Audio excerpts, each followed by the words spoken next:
Hello मेरे प्यारे बच्चों, नमस्कार। स्वागत है आप सभी का आपके प्यारा सा यूट्यूब चैनल साइंस संग्रह में। मैं उम्मीद करता हूं आप सभी कोई मस्त होंगे।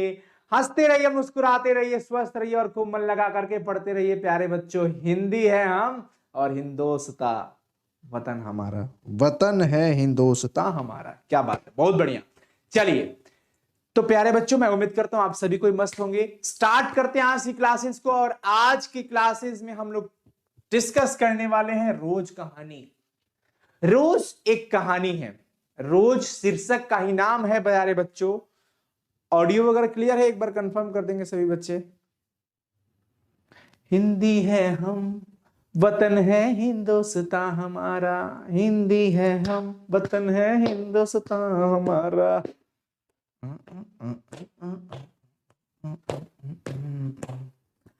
बता दो बच्चों, ऑडियो क्लियर है? नमस्कार, नमस्कार सभी बच्चों को, नमस्कार। यस, ऑडियो क्लियर है प्यारे बच्चों, बहुत बढ़िया, बहुत ही बढ़िया। नोटिफिकेशन नहीं मिला है क्या किसी को?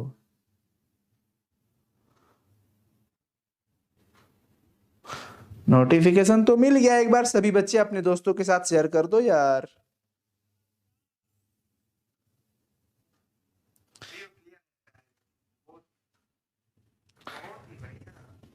नोटिफिकेशन नहीं मिल रहा है क्या?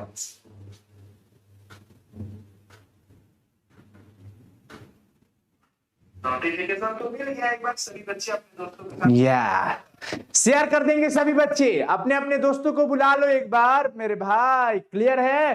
तो आज करते हैं रोज का खात्मा। रोज चैप्टर पढ़ेंगे शुरू से अंत तक मजे से।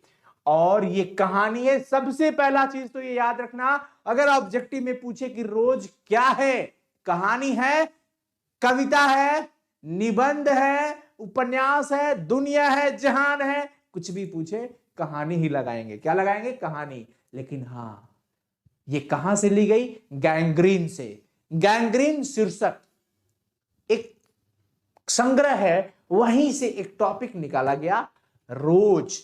और इस चैप्टर के रचनाकार लेखक कौन है बच्चों? सच्चिदानंद हीरानंद वात्स्यायन अज्ञे। इनको पूरी दुनिया शॉर्ट नेम अज्ञे से जानती है। किससे? अज्ञे से।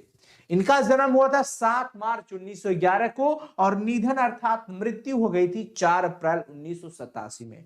जी हां प्यारे बच्चों। चलिए, वैसे मैं आपको बता दूं कि लेखक परिचय का इंडिविजुअल प्लानिंग हमारी चल रही है। वीडियो सारा कंटेंट बनाए जा रहे हैं और बहुत ही जल्द आपको स्टार्टिंग से लेखक परिचय मिलता हुआ दिखेगा वीडियो। आज के इस विषय वस्तु, हम इस वीडियो में इस विषय वस्तु पर ही बात करेंगे कि रोज कहानी के अंदर क्या है। मैं आपको बड़े ध्यान से सुनते रहना, बड़े ध्यान से सुनना, बहुत ही मजा आने वाला। अंत तक क्लास को देखिएगा और आज आप जिंदगी की बहुत सारी चीजों को सीखने वाले हो कि कैसी परिस्थिति आ सकती है और कैसे चीजों को झेला जा सकता है। देखो, इस पूरे कहानी का जो रोल है, कौन कौन इसके अंदर है, मैं आपको नाम बता देता हूं। मालती है जो पूरी चैप्टर की नायिका है। इस कहानी की नायिका कौन है? मालती। मालती के एक बच्चा है जिसका नाम है टीटी और एक पति है इनके, इनका नाम है महेश्वर।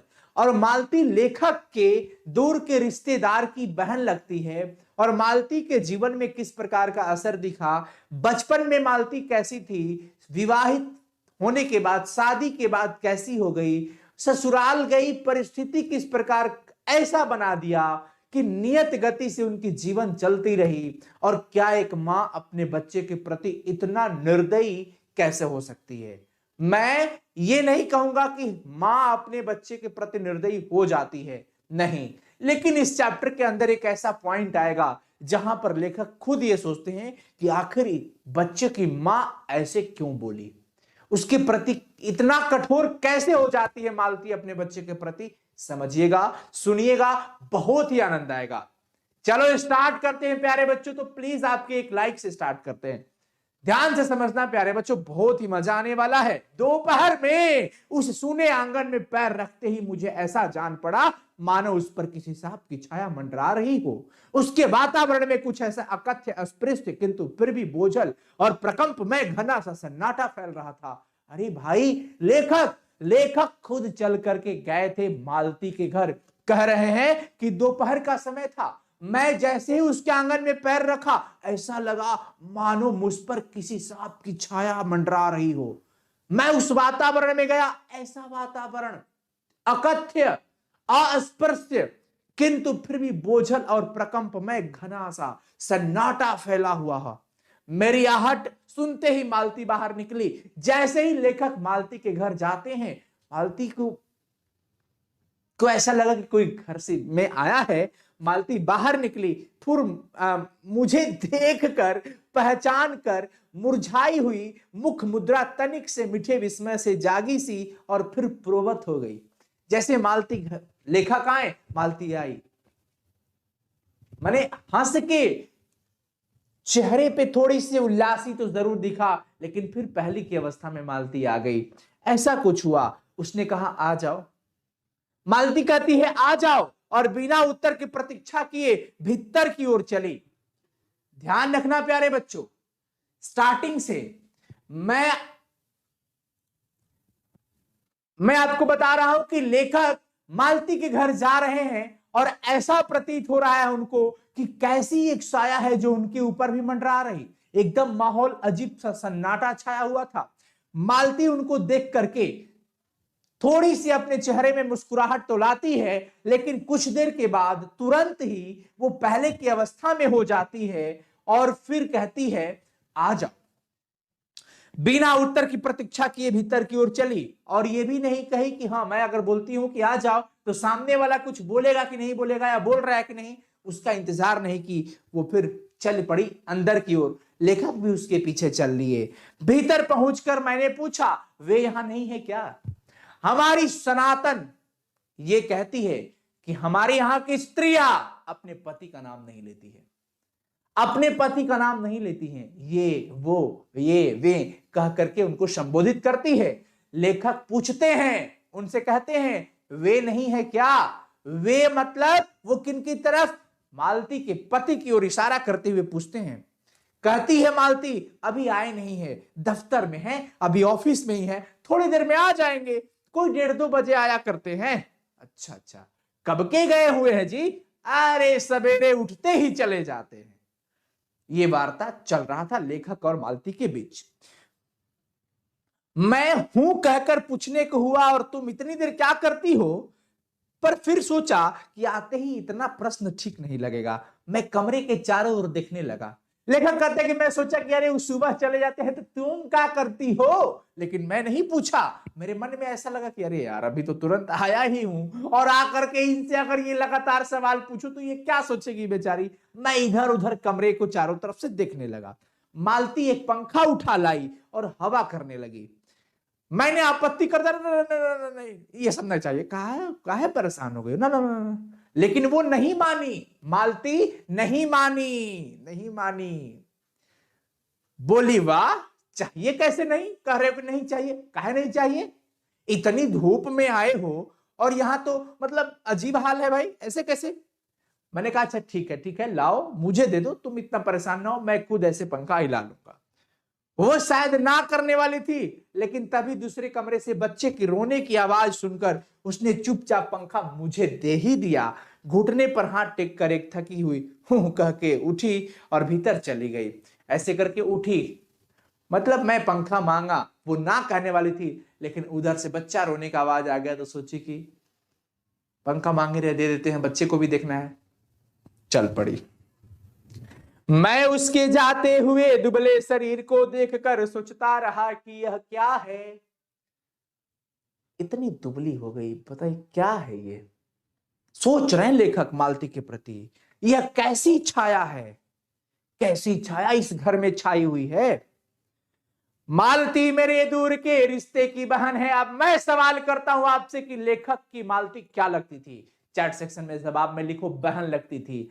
मालती दूर के रिश्ते की बहन लगती है किंतु उसे सखी कहना ही उचित है, क्योंकि हमारा परस्पर संबंध साख्य का ही रहा है, मित्रता का रहा है। हम बचपन में इकट्ठे खेले हैं, इकट्ठे लड़े हैं, इकट्ठे मार खाए हैं, हमारी पढ़ाई भी बहुत इकट्ठे ही हुई है, हमारे व्यवहार में हमेशा मित्रता की स्वच्छता और स्वच्छंदता रही है।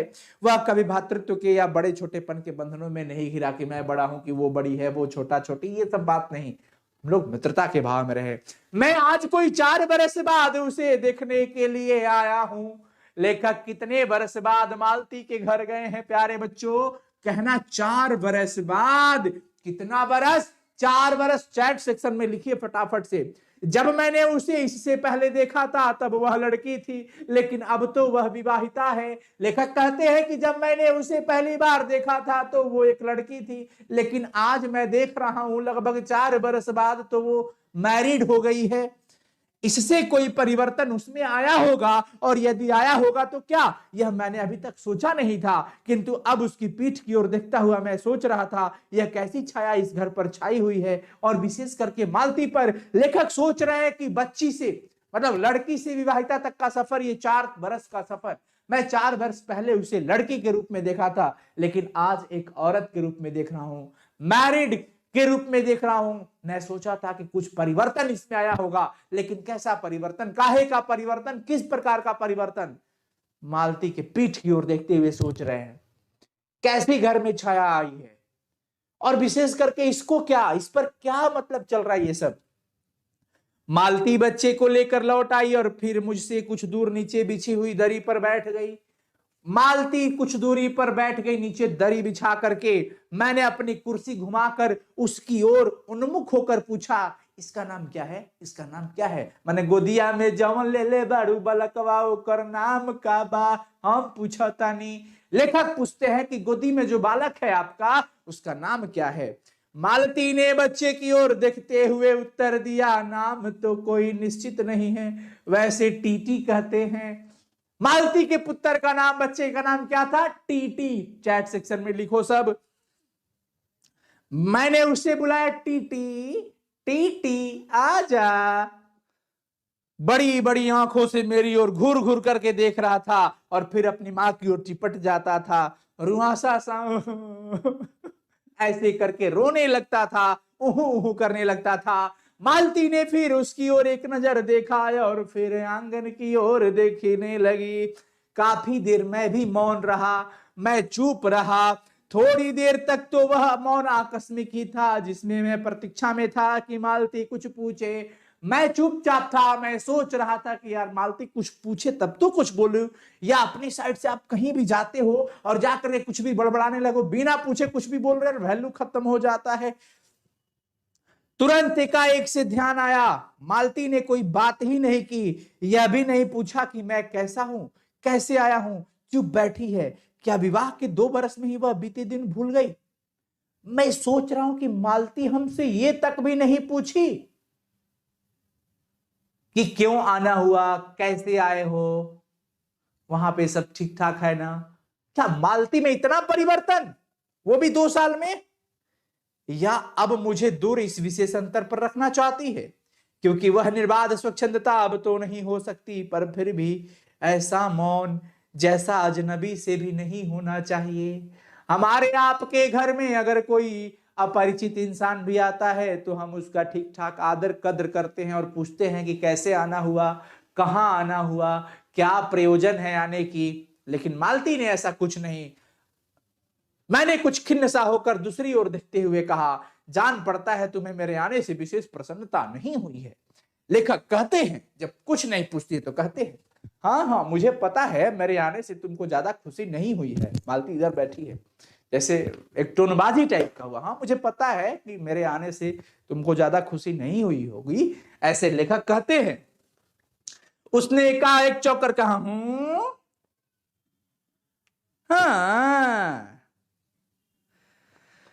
यह हूं प्रश्न सूचक था, किंतु इसलिए नहीं कि मालती ने मेरी बात नहीं सुनी थी, केवल विस्मय के कारण। इसलिए मैंने अपनी बात दोहराई नहीं, चुप बैठा रहा। मालती कुछ बोली ही नहीं। तब थोड़ी देर बाद मैंने उसकी ओर देखा, मालती का अब भी कुछ, क्योंकि सुनी नहीं थी ये क्वेश्चन को, वह मेरी ओर देख रही थी किंतु मेरे उधर उन्मुख होते ही उसने आंखें नीची कर ली। मेरी ओर देख रही थी लेकिन मेरा नजर पड़ा तो उसने आंखें नीची कर ली। फिर भी मैंने देखा उन आंखों में विचित्र सा भाव था, मानो मालती के भीतर कहीं कुछ चेष्टा कर रही हो। मुझे ऐसा लग रहा था कि मालती के अंदर कुछ है, जो मतलब कुछ कोशिशें चल रही है, किसी बीती हुई बात को याद करने की, या किसी बिखरे हुए वायुमंडल को पुनः जागकर गतिमान करने की, किसी टूटे हुए व्यवहार तंतु को पुनर्जीवित करने की। कुछ तो ऐसा है जो ऐसा लगा, मालती के नजर में नजर डालकर ऐसा लगा कि यार कुछ तो ये अंदर ही अंदर लड़ रही है, कुछ चेष्टा कर रही है, लेकिन वो सफल नहीं हो पा रही है। वैसे जैसे बहुत देर से प्रयोग में न लाए जाए हुए अंग को व्यक्ति एकाएक उठाने लगे और पाए कि वह उठता ही नहीं है, चिर विस्मृति में मानो मर गया है उतने छिड़बल से। मुझे ऐसा जान पड़ा मानो किसी जीवित प्राणी के गले में किसी मृत जंतु का तोक डाल दिया गया हो, वह उसे उतार कर फेंकना चाहे पर उतार ना पाए। मालती अंदर अंदर कुछ तो लड़ रही है, कुछ ना कुछ ऐसा है जो उसे मतलब लड़ना चाहती है, जीतना चाहती है, लेकिन नहीं कर पा रही है। जैसे अगर कोई भी चीज एक बहुत दिनों तक बंद रखा पड़ा हो और आप उसे चाहो कि मैं स्टार्ट कर लूं, कोशिश भरपूर होती है लेकिन वो नहीं हो पाता है। ऐसा ही लग रहा था मालती को देखकर। तभी किसी ने किवाड़ खटखटाए। किवाड़ मतलब दरवाजा होता है प्यारे बच्चों। किवाड़ खटखटाए किसी ने। मैंने मालती की ओर देखा पर वह हिले नहीं। जब किवाड़ दूसरी बार खटखटाए गए तब बच्चे को अलग बैठा करके बोली गई, किवाड़ खोलने के लिए, दरवाजा खोलने चली जाती है। वे आ गए, यानी कौन आ गया? मालती के पति आ गए। मैंने उन्हें पहली बार देखा था, फोटो से तो उन्हें पहचानता था, लेकिन आज सामने सामने बैठ के परिचय हो गया। मालती खाना तैयार करने के लिए आंगन में चली गई और हम दोनों भीतर बैठ करके बात करने लगे, हम और मालती के पति महेश्वर। मालती के पति का क्या नाम था आप चैट सेक्शन में बताइए। महेश्वर नाम था बच्चों। क्या नाम था? महेश्वर। मालती के पति का नाम है महेश्वर। वह एक पहाड़ी गांव के में सरकारी डिस्पेंसरी के डॉक्टर हैं। उसी हैसियत से इन क्वार्टरों में रहते हैं। जैसा उनका काम था वैसा क्वार्टर था और उन्हीं क्वार्टर में रहते थे। सुबह 7 बजे डिस्पेंसरी चले जाते हैं और 1:30 या 2 बजे लौटते हैं। दोपहर भर छुट्टी रहती है, फिर शाम को केवल 1-2 घंटे के लिए चक्कर लगाने चले जाते हैं। डिस्पेंसरी के साथ छोटे से अस्पताल में रोगियों को देख भी लिया करते हैं वो, और जो भी कुछ सजेशन वगैरह देना रहता है दे देते हैं। डेली वही काम, नित्य वही काम, उसी प्रकार के मरीज, वही सजेशंस, वही नुस्खा, वही दवाई। वह स्वयं बेचैन है और इसलिए और साथ ही इस भयंकर गर्मी के कारण वह अपने फुर्सत के समय में भी सुस्त ही रहते हैं।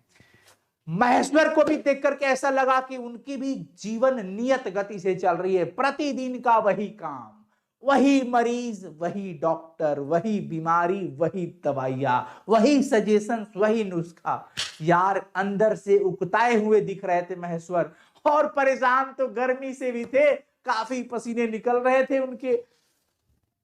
मालती हम दोनों के लिए खाना लेकर आई। मैंने पूछा तुम नहीं खाओगे क्या या खा ली हो?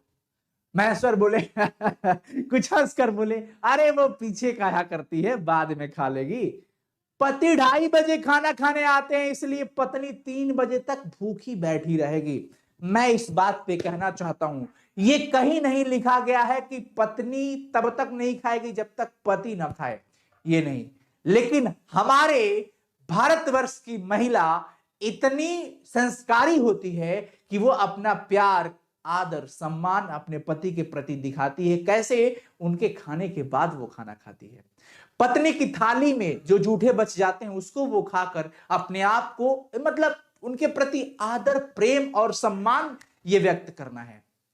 और पति भी अपना पत्नी के प्रति अलग अलग रूपों में सम्मान प्रकट करते हैं। जब वह दुकान पे जाते हैं साड़ी खरीदवाने के लिए, तो पहले कहते हैं कि पहले तुम्हारी साड़ी ले लेते हैं, फिर अपने कपड़े के बारे में सोचेंगे। जहां पर पत्नी की बारी आती है वहां पत्नी अपने पति के लिए सम्मान दिखाती है, और जहां पति की बारी आती है वहां पति अपने पत्नी के प्रति सम्मान दिखाते हैं, प्रेम स्नेह सब दिखाते हैं। पहले कहते हैं अरे पहले चलो तुम्हारी साड़ी पसंद करते हैं, उसके बाद हम अपना ले लेंगे कपड़ा।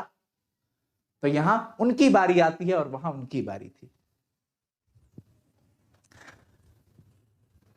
महेश्वर खाना आरंभ करते हुए मेरी ओर देखकर बोलते हैं, आपको तो खाने का मजा ही क्या आएगा, ऐसे बिना वक्त के खा रहे हैं, बताइए आपको तो मजा नहीं आ रहा होगा है? आप कहाँ इतना जल्दी खा लेते होंगे, यही 2-2:30 बजे खाना खा रहे हैं, क्या करिएगा। मैंने उत्तर दिया, वाह वाह वाह, अरे देर से खाने का तो और भी अच्छा लगता है भाई, भूख और तेजी से लगी रहती है तो ना। पर शायद मालती बहन को कष्ट होगा। मालती टक टोक कर बोली, मेरे लिए कोई नई बात नहीं है, रोज ऐसा होता है, रोज ऐसा होता है। अल्लाह रे अल्लाह, रोज, शीर्षक का भी नाम रोज, यही से है बच्चों, कनेक्ट रखना, शीर्षक रोज क्यों पड़ा। मालती बच्चे को गोद में लिए हुए थी, बच्चा रो रहा था पर उसकी ओर कोई भी ध्यान नहीं दे रहा था, बच्चा रो रहा था, कोई नहीं देख रहा था उसे। मैंने कहा, ये रोता क्यों है। मालती बोली, अरे हो ही गया है चिड़चिड़ा सा, हमेशा रोते रहता है, हमेशा ऐसे करता रहता है। फिर बच्चे को डांट कर कहा, चुप कर, जिससे वह और रोने लगा। मम्मी डांटी, बेचारा और रोने लगा। मालती ने भूमि पर बैठा दिया और बोली, अच्छा ले ले, रो ले, जितना रोना है, जितना रोना है रो ले। और रोटी लेने के लिए आंगन की ओर चली गई। जब हमने भोजन समाप्त किया तब 3 बजने वाले थे। महेश्वर ने बताया कि उन्हें आज जल्दी अस्पताल जाना है, वहां 1-2 चिंताजनक केस आए हैं जिनका ऑपरेशन करना पड़ेगा। 2 की शायद टांग काटनी पड़ेगी। अल्लाह रे, टांग काटनी पड़ेगी, गैंग्रीन हो गया है। गैंग्रीन एक ऐसी बीमारी होती है बच्चों जो कांटे गड़ जाते हैं और वहां पे पूरा जख्म भर जाता है, फैल जाता है, मवाद पड़ जाते हैं और वो अंग बर्बाद हो जाता है। तो वो पूरी बॉडी में ना फैले इसलिए वहां से उसको काटना पड़ जाता है। थोड़ी देर में वो चले गए। मालती किवाड़ बंद करके आई और मेरे पास बैठने ही लगी थी। मैंने कहा, अब जाओ खाना तो खा लो, मैं उतनी देर टीटी को मैं खिलाता हूं, तुम काम करो, तुम जाओ मालती खाना खा लो। वह बोली कि मैं खा लूंगी, मेरे खाने की कौन सी बात है, लेकिन चली गई। इतना बात कह के चली गई। मैं टीटी को हाथ में लेकर झुलाने लगा। आला ला ले टीटी, आले ना चुप चुप चुप लो, ना ना ना चुप, ऐसे करके खिलाने लगा, झूलने लगा, जिससे वह कुछ देर के लिए शांत हो गया। दूर शायद अस्पताल में ही 3 खड़के। एकाएक मैं चौंका। मैंने सुना मालती वहीं आंगन में बैठी अपने आप ही एक लंबी सी थकी हुई सांस के साथ कह रही है, 3 बज गए, हाँ 3 बज गए। ऐसी लंबी थकी हुई सांस के साथ कहती है 3 बज गए, मानो कि ऐसा लग रहा है कि बड़ी तपस्या के बाद कोई काम संपन्न हुआ, ऐसे मालती बोल रही है। थोड़ी ही देर में मालती फिर आ गई। मैंने पूछा, तुम्हारे लिए कुछ बचा भी था। सब कुछ तो हम लोग खा गए। बोली कि बहुत था, बहुत था, भाजी तो सारी मैं खा गया था, वहां तो कुछ बचा ही नहीं होगा। यूं ही रोब तो ना जमाओ कि बहुत था। मैंने हंस कर कहा, लेगा कहते क्या, अच्छा बहुत था, सारा समूचा भाजी हम खाई रनिया, कहते जो बहुत बा। मालती मानो किसी और विषय की बात कहती हुई बोली, यहाँ सब्जी वब्जी तो कुछ होती ही नहीं, कोई आता जाता ही नहीं है कि नीचे से मंगा, कोई आता जाता है तो नीचे से मंगा लेते हैं। मुझे आए 15 दिन हुए हैं, जो सब्जी साथ लाए थे वही अभी बढ़ती जा रही है। मालती कह रही कि हाँ सब्जी लाने वाला भी तो कोई नहीं है ना, नीचे से कोई जाता आता है तो मंगा लेती हूँ, मेरे आए हुए 15 दिन हो गया तो सब्जी भी खत्म। मैंने पूछा कि नौकर कोई नहीं है। कोई ठीक मिला ही नहीं, शायद 1-2 दिन में हो जाए। बर्तन भी तुम ही मांजती हो, और कौन मांजेगा, कहकर मालती छिड़ भर आंगन में जाकर लौट आई। मैंने पूछा, कहां गई थी। आज पानी ही नहीं है, बर्तन कैसे मजेंगे। क्यों, पानी को क्या हुआ, रोज ही होता है, कभी वक्त पर तो आता नहीं। आज शाम को 7 बजे आएगा, तब बर्तन मजेंगे। चलो तुम्हें 7 बजे तक तो कम से कम छुट्टी मिली। कहते हुए मैं मन ही मन सोचने लगा कि अब इसे रात के 11 बजे तक काम करना पड़ेगा, छुट्टी का ख्याल हुई। यही बात उसने कहा। मेरे पास कोई उत्तर नहीं था, पर मेरी सहायता टीटी ने की। एकाएक फिर रोने लगा और मालती के पास जाने की चेष्टा करने लगा। मैंने उसे दे दिया। थोड़ी देर मैं फिर मौन रहा। मैंने जेब से अपनी नोटबुक निकाली और पिछले दिनों के लिखे हुए नोट देखने लगा। तब मालती को याद आया कि उसने मेरे आने का कारण पूछा नहीं और बोली, यहां आए कैसे। इतना देर हो गया, खाना खा लिए, सब कुछ कर लिए, पसीना बहा लिए, पंखा हिला लिए, तब मालती बहन को ध्यान आया कि अरे यहां आए कैसे। अच्छा हैं, अब के याद पड़ल है कि ये नहीं है कैसे। मैंने कहा अच्छा अब याद आया, यहां तुमसे मिलने आया था और क्या करने आऊंगा। तो एक दो दिन रहोगे ना। मालती करे एक दो दिन रहोगे ना। नहीं मैं कल चला जाऊंगा। तू कल चला जाएगा तो मैं क्या करूंगा। अरे मैं कल चला जाऊंगा, टेंशन मत लो। मालती कुछ नहीं बोली, अजीब सा खिन्न सी रह गई। मैं फिर नोटबुक की तरह देखने लगा। थोड़ी देर बाद मुझे ध्यान हुआ, मैं आया तो हूं मालती से मिलने, किंतु यहां वह बात करने को बैठी है और मैं पढ़ रहा हूं। मैं सोच रहा हूं कि मैं नोटबुक निकाल के पढ़ने लगी, सबसे बड़का बकलोल हूं मैं, तो मालती से मिलने आया हूं और ये बात करने के लिए बैठी है तो मैं किताब का खाक पढ़ रहा हूं। बंद कर भाई। मुझे ऐसा लग रहा था कि इस घर पर जो छाया घिरी हुई है वह अज्ञात रहकर भी मानो मुझे भी बस में कर रही है। मुझे ऐसा लगा कि अरे यार मैं भी उसी माहौल में धीरे धीरे ढलते जा रहा हूं, जो छाया इस पे पड़ रही है वो भी शायद मेरे पर भी, मैं भी वैसा ही नीरस होते जा रहा था, निर्जीव सा हो रहा था। अरे बाप रे ये क्या होने लगा। ऐसा हो रहा था जैसे ये घर है, जैसे मालती पर असर दिख रहा है वैसे मेरे पर भी। मैंने पूछा तुम पढ़ती लिखती नहीं हो कुछ। मैं चारों ओर देखने लगा कि कहीं किताबें दिख जाए, लेकिन नहीं दिखी। मालती कहती यहां। मालती कह करके हंस दी। वह हंस कर वह हंसी कह रही थी यहां पढ़ने को है क्या। लेकिन पूछते हैं कि पढ़ाई मतलब कुछ पढ़ती लिखती नहीं हो। यहां पढ़ने को है क्या। मैंने कहा अच्छा मैं वापस जाकर कुछ पुस्तकें भेज दूंगा, और वार्तालाप फिर समाप्त हो गया। वहां पर थोड़ी देर बाद मालती ने फिर पूछा आए कैसे हो। लारी में, मैंने गाड़ी से आए हो ना, पैदल आया हूं इतनी दूर। बाप रे बड़ी हिम्मत का काम किए हो। अरे आखिर तुमसे मिलने आया हूं तो ऐसे ही आए हो। नहीं कुली पीछे आ रहा है सामान लेकर, मैंने सोचा बिस्तरा ले चलूं। अच्छा किया। यहां तो बस कहकर मालती चुप रह गई, फिर बोली तब तुम थके होगे, पैदल आए हो ना, थके हो तुम लेट जाओ आराम करो। अरे नहीं नहीं मैं बिल्कुल नहीं थका, रहने भी दो, थके नहीं हैं। भला कैसे नहीं थके हो, इतना दूर पैदल जो आए हो। अच्छा ठीक है तो तुम क्या करोगी। मैं बर्तन मांज के रखती हूं। मैंने कहा वाह, क्योंकि और कोई बात तो सूझा ही नहीं मेरे माइंड में। थोड़ी देर में मालती उठी और चली गई टीटी को साथ लेकर। तब मैं भी लेट गया और छत की ओर देखने लगा। मेरे विचारों के साथ आंगन से आती हुई बर्तनों के घिसने की खन खन ध्वनि मिलकर एक विचित्र एक स्वर उत्पन्न करने लगी, जिसके कारण मेरे अंग अंग ढीले पड़ने लगे। मैं ऊँघने लगा। लेखक को भी नींद सी आने लगी। वो बर्तन मांजने की एक आवाज सी आने लगी थी।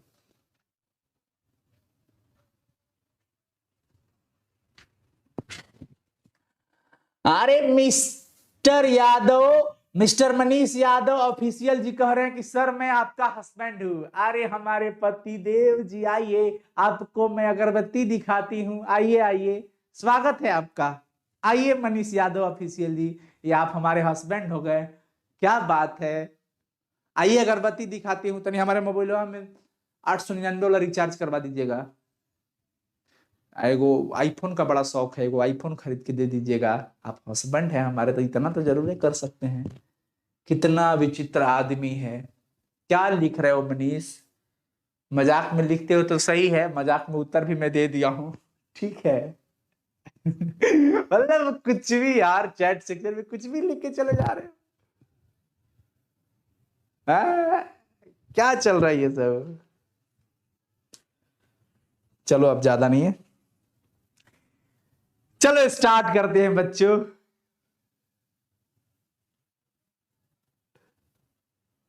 मनीष बुरा मत मानना, मजाक की बातें मजाक में ही रह गई। चलो चलो चलो स्टार्ट करते हैं। एकाएक वह एक स्वर टूट गया, मौन हो गया। इससे मेरी तंद्रा भी टूटी। मैं उस मौन में सुनने लगा। तंद्रा उंघाई टूट गया लेखक का। चार खड़क रहे थे और इसी का पहला घंटा सुनकर मालती रुक गई थी। वही 3 बजे वाली बात मैंने फिर देखी, अब की बार और उग्र रूप में। मैंने सुना मालती एक बिल्कुल अनैच्छिक अनुभूति विहीन नीरस यंत्रवत, वह भी थके हुए यंत्र के स्वर में कह रही है 4 बज गए। मानो इस अनैच्छिक समय गिनने गिनने में ही उसका मशीन तुल्य जीवन बीतता हो। ऐसा लग रहा था कि जैसे मशीन नियत गति से काम करते रहता है। मालती की भी जीवन वैसे ही हो गया था। जैसे नियत गति से समय के हिसाब 3 बज गया, 4 बज गया, इस प्रकार से वो लगातार काम करते जा रही थी। तब 6 कभी के बज चुके थे जब किसी के आने की आहट से मेरी नींद खुली और मैंने देखा कि महेश्वर लौट आए हैं और उनके साथ ही बिस्तर लिए हुए मेरा कुली भी वापस आ गया है। मैं मुंह धोने को पानी मांगने को ही था, लेकिन मुझे याद आया, मैं जैसे ही उठा था तो सोचा कि मुंह धो लूं, लेकिन मुझे अचानक से याद आया कि अरे पानी तो नहीं होगा। मैंने हाथों से मुंह पोंछते पोंछते महेश्वर से पूछा, आपने बड़ी देर कर दी जी, इतना देर क्यों हुआ? उन्होंने ग्लानि भरे स्वर में कहा, अरे हाँ, आज वो गैंग्रीन का ऑपरेशन था ना, वो करना पड़ा, वही करके आया हूं, दूसरे को एम्बुलेंस में बड़े अस्पताल में भिजवा दिया हूं। मैंने पूछा, गैंग्रीन कैसे हो गया? अरे कांटा चुभा हुआ था, उसी से हो गया, बड़े लापरवाह लोग होते हैं यहाँ के। मैंने पूछा, यहाँ आपको केस अच्छे मिल जाते हैं? यहाँ आपको केस अच्छे मिल जाते हैं? आय के लिहाज से तो नहीं, डॉक्टरी अभ्यास के लिए? बोले हाँ, मिल ही जाते हैं, यही गैंग्रीन हर दूसरे चौथे दिन एक केस आ जाता है, नीचे बड़े के अस्पतालों में भी सब हो जाता है। मालती आंगन से ही सुन रही थी, अब आ करके बोली, हाँ, केस बनाते देर थोड़ी लगती है, कांटा चुभा था, इस पर टांग काटनी पड़े, ये कौन सी डॉक्टरी है? ये भी कोई डॉक्टरी है जो कांटा गड़ जाए तो टांग काट दो? है? हर दूसरे दिन किसी की बाह काट आते हैं तो किसी का टांग काट देते हैं, और इसी का नाम है अच्छा अभ्यास। महेश्वर हंस करके बोले, अरे न काटे तो उसकी जान गंवाए। हाँ, पहले तो दुनिया के लोगों को कांट नहीं न करता था, कांटा नहीं न चुभता था। आज तक तो सुना ही नहीं था कि कांटे चुभने से हाथ पैर काट दो। बड़े आए हैं। महेश्वर ने उत्तर नहीं दिया, मुस्कुराया। मालती मेरी ओर देख करके बोली, ऐसे ही होते हैं डॉक्टर, सरकारी अस्पताल है ना, क्या परवाह है? मैं तो रोज ऐसी बातें सुनती हूं, अब कोई मर मुर जाए तो भी फर्क नहीं पड़ता, रोज रोज सुन करके आदत हो गया है। पहले तो रात भर नींद भी नहीं आया करती थी। तभी आंगन में खुले हुए नल से tip tip tip tip tip tip tip tip की आवाज आने लगी, यानी कि पानी आ गया। मालती ने कहा, पानी, और उठकर मालती चली गई। खनखनाहट से हमने जाना बर्तन धो रही है वो। टीटी महेश्वर की टांगों के सहारे खड़ा मेरी ओर देख रहा था। अब एकाएक उन्हें छोड़कर मालती की ओर खिसकता हुआ चला। महेश्वर ने कहा, उधर मत जा, उसमें, और उसे गोद में उठा लिया। महेश्वर ने अपने बच्चे को गोद में उठा लिया। वह मचलने लगा और चिल्ला चिल्ला करके रोने लगा। महेश्वर बोले, अब रो रो करके सो जाएगा, तभी घर में चैन आएगी। मैंने पूछा, आप लोग भीतर ही सोते हैं? गर्मी तो बहुत है। अरे होने को तो मच्छर भी बहुत है, पर ये लोहे के पलंग उठाकर बाहर ले जाए कौन? अब के नीचे जाएंगे तो चारपाइया ले आएंगे। फिर कुछ रुक कर बोले, आज तो बाहर ही सोएंगे, आपके आने का इतना लाभ होगा। महेश्वर बोले कि ये पलंग है, लोहे का है, इसको बाहर कौन ले जाएगा, इसलिए अंदर ही सो लेते हैं। अब जाएंगे बाहर तो चारपाई लाएंगे, लेकिन आज तो बाहर ही सोना है, आपके आने का इतना फायदा जरूर ही मिलेगा। टीटी अभी तक रो ही रहा था।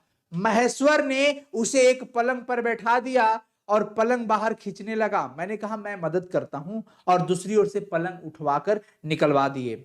अब हम तीनों, यानी कि मैं, महेश्वर और टीटी, पलंग पर बैठ गए और वार्तालाप के लिए कुछ विषय न पा करके, उसकी कमी को छुपाने के लिए, अब तो कुछ बात के लिए टॉपिक था ही नहीं, तो हम लोग टीटी से खेलने लगे।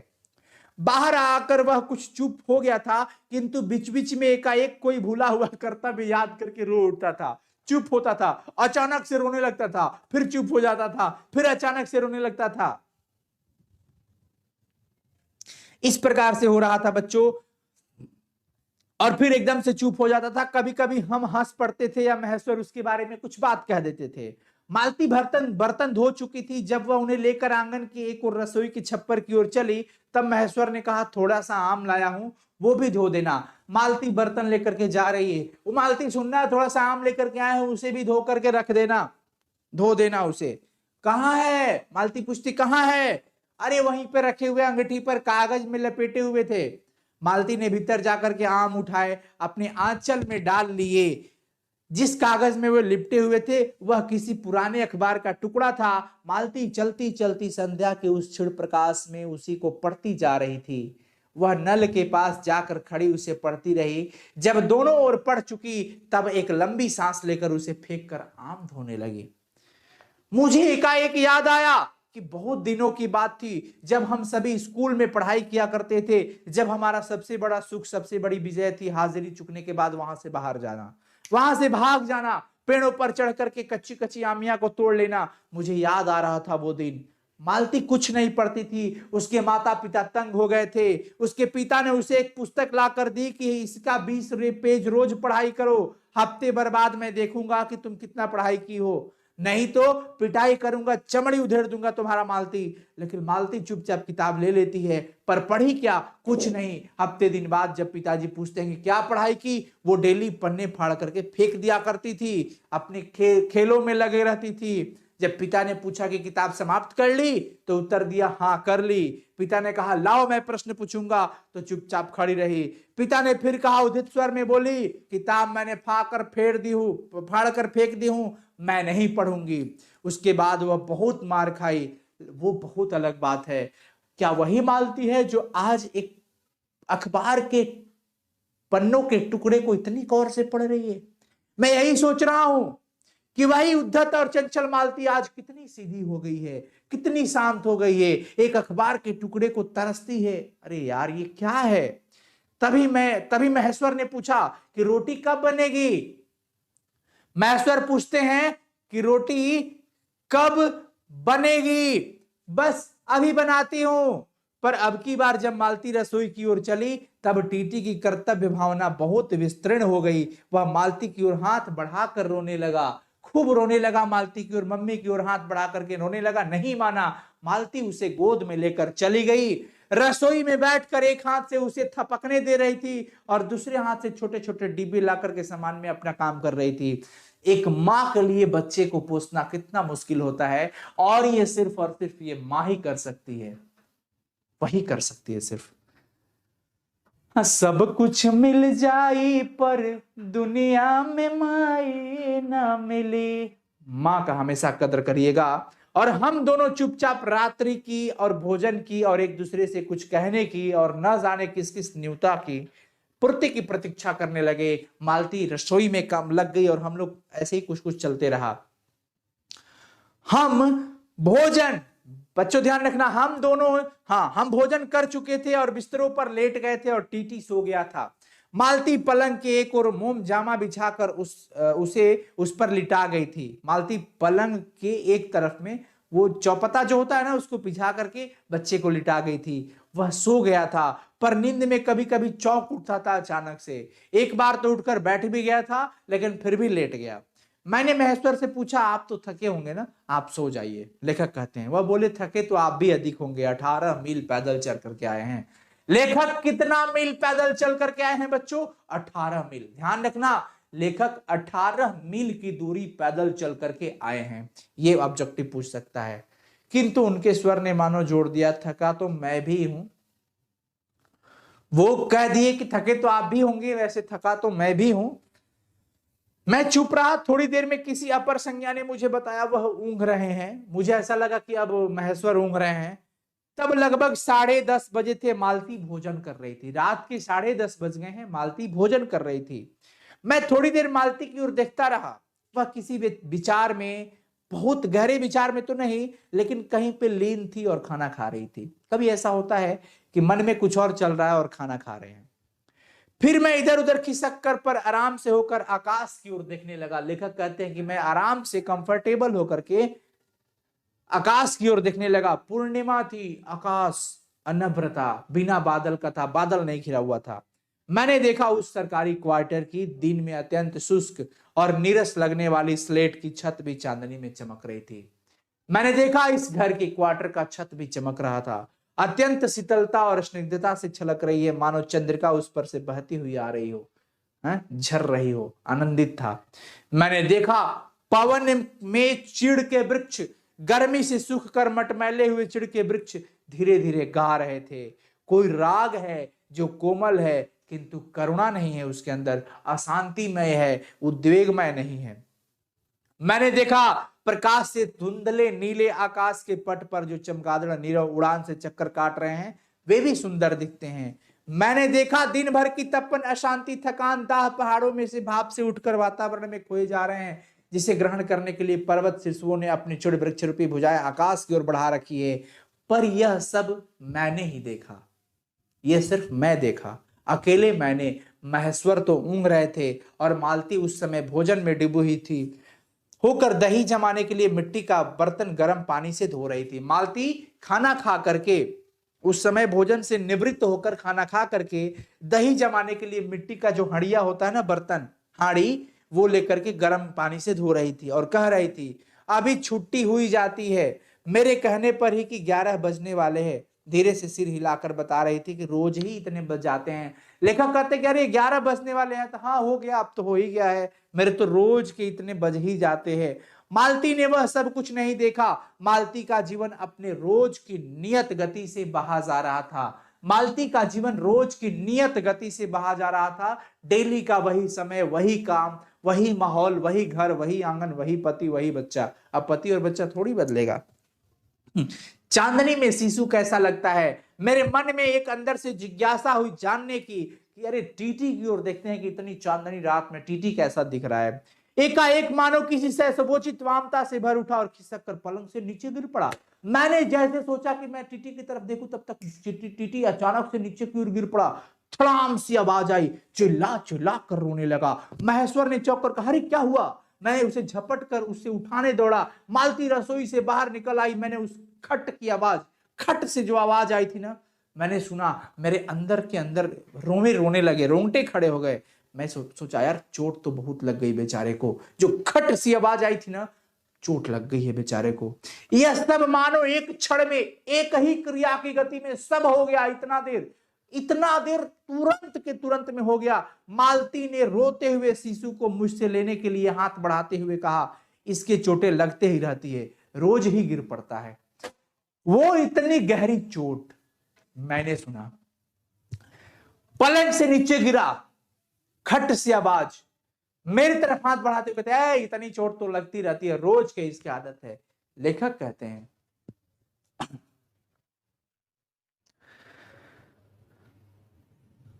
एक छोटे क्षण भर के लिए मैं सब स्तब्ध हो गया। फिर एकाएक मेरे मन में, मेरे समूचे अस्तित्व ने विद्रोह के स्वर में कहा। मेरे मन के भीतर ही, बाहर एक शब्द भी नहीं निकला। मैं मन में ही सोचा है, मां, युवती मां, यह तुम्हारे हृदय को क्या हो गया जो तुम अपने एकमात्र बच्चे के गिरने पर ऐसी बात कह सकती हो, और यह अभी जब तुम्हारा सारा जीवन तुम्हारे आगे है। तुम कैसे हो सकती हो इतनी कठोर? तुम्हारे हृदय को क्या हो गया जो बच्चा पलंग से गिर गया उसके लिए कहती हो कि इसको तो रोज चोट लगती रहती है? तुम युवती मां हो, बूढ़ी मां नहीं हो। अभी तुम्हारे आगे इतना सारा जीवन पड़ा हुआ है। एक मां का हृदय इतना कठोर कैसे हो सकता है? तब एकाएक मैंने जाना कि वह भावना मिथ्या नहीं है। मैंने देखा कि सचमुच उस परिवार में कोई गहरी भयंकर छाया घर कर गई है। कोई ना कोई भयंकर छाया तो जरूर है जो इनके जीवन के इस पहले ही यौवन में घून की तरह लग गई है। उनका इतना अभिन्न अंग हो गई है कि वे उसे पहचानते ही नहीं, उसी की परिधि में घिरे हुए चले जा रहे हैं। इतना ही नहीं, मैंने उस छाया को देख भी लिया। लेखक ने कहा कि नहीं, कुछ ना कुछ तो जरूर है, और इस पूरे परिवार पर वो छाया घिरी हुई है। वो दिख भी गया लेखक को। इतनी देर में पर्वत शांत हुई हो गई थी। महेश्वर फिर ऊँघ रहे थे लेटकर। टीटी मालती के लेटे हुए शरीर से चिपक कर चुपचाप सो गया था। यद्यपि कभी एक आध सिसकी उसके छोटे से शरीर को हिला देती थी। मैं भी अनुभव करने लगा था कि बिस्तर अच्छा सा लग रहा है। मालती चुपचाप आकाश में देख रही थी, किंतु चंद्रिका को देख रही थी या तारों को? तभी 11 का घंटा बजा। मैंने अपनी भारी हो रही पलकें उठाकर अचानक से किसी अस्पष्ट प्रतीक्षा में मालती की ओर देखा। 11 के पहले घंटे की खड़कन के साथ ही मालती की छाती एकाएक फफोले की भांति उठी और धीरे धीरे बैठने लगी, और घंटा ध्वनि के कंपन के साथ ही मुक हो जाने वाली आवाज में उसने कहा, 11 बज गए। 11 बज गए के साथ ये कहानी समाप्त हो जाती है। मालती जिस परिवार में थी, जिस कुटुंब में थी, उसमें एक ऐसी अस्पष्ट अदृश्य, एक छाया इस पर घर कर गई थी जो पूरे माहौल को एक अजीब सा कर बैठी थी। मालती का जीवन नियत गति से चलते रहा। रोज के वही काम, रोज डेली, प्रतिदिन। इसीलिए लेखक इस चैप्टर का शीर्षक रोज रखे हैं।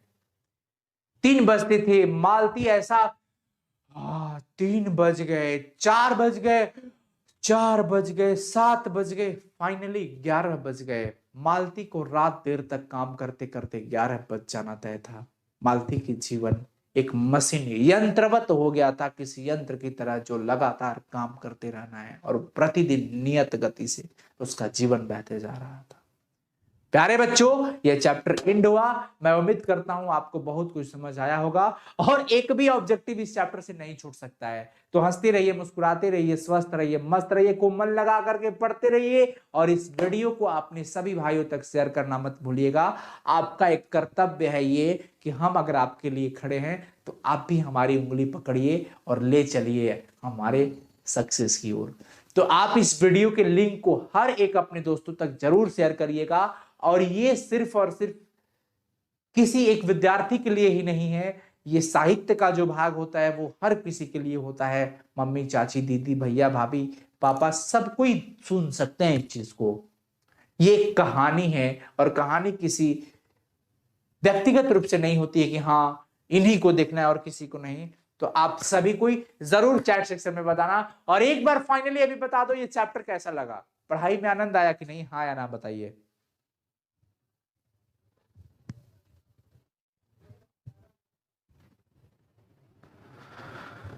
अरे हम जिएंगे और मरेंगे ऐ वतन तेरे लिए, दिल दिया है जान भी देंगे ऐ वतन तेरे लिए। या मस्त, क्या बात है। थैंक यू सो मच प्यारे बच्चों। ऐसे ही अपना स्नेह बनाए रखिएगा, अपना प्रेम अपने अनुसर के साथ, अपने साइंस संग्रह यूट्यूब चैनल के साथ, अनुसर हिंदी यूट्यूब चैनल के साथ जरूर स्नेह बनाए रखिएगा। और एक बात मैं कहता हूं, अगर आप अनुसर हिंदी यूट्यूब चैनल को सब्सक्राइब नहीं किए हैं तो प्लीज सब्सक्राइब कर लीजिएगा। डिस्क्रिप्शन में लिंक भी है, यूट्यूब पर सर्च कर सकते हैं अनुसर हिंदी यूट्यूब चैनल, क्योंकि अब उस पर लगातार आपको प्रतिदिन या 2 दिन पे एक वीडियो लेखक परिचय का हमेशा मिलता रहेगा। तो आप उस चैनल को जरूर सब्सक्राइब करिए और हर दोस्तों के साथ शेयर करिए। ऑल द वेरी बेस्ट बच्चों, जय Hind, thank you so much, फिर मिलते हैं।